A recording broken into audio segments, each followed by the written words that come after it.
Datapwat, ito'y ipinasya ko sa aking sarili na hindi na ako muling paririyan sa inyo na may kalumbayan.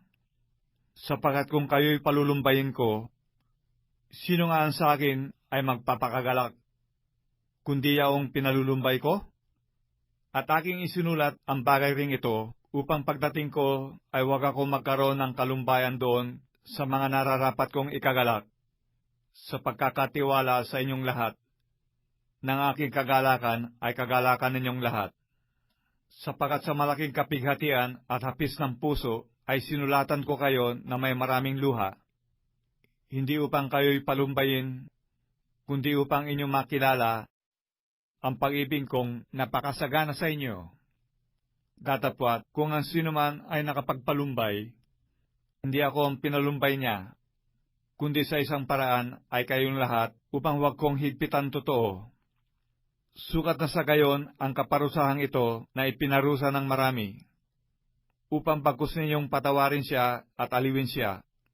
Baka sa anumang paraan ay madaig ang gayon ng kanyang malabis na kalumbayan. Dahil dito'y ipinamamani ko sa inyo na papagtibayin ninyo ang pag-ibig sa kanya.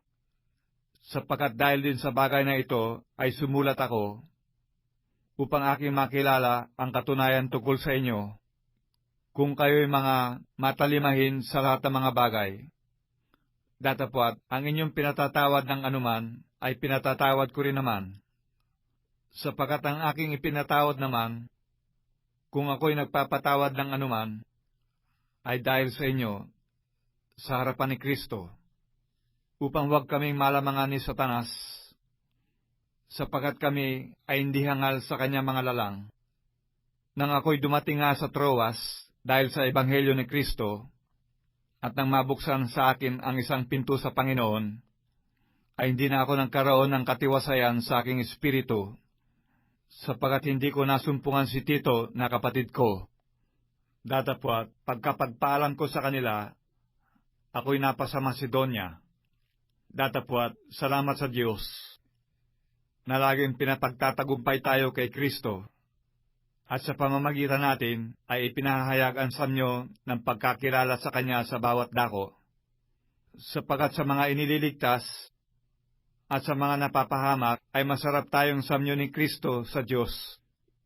Sa isa ay samyo mula sa kamatayan sa ikamamatay, at sa iba ay samyong mula sa kabuhayan sa ikabubuhay. At sino ang sapat sa mga bagay na ito?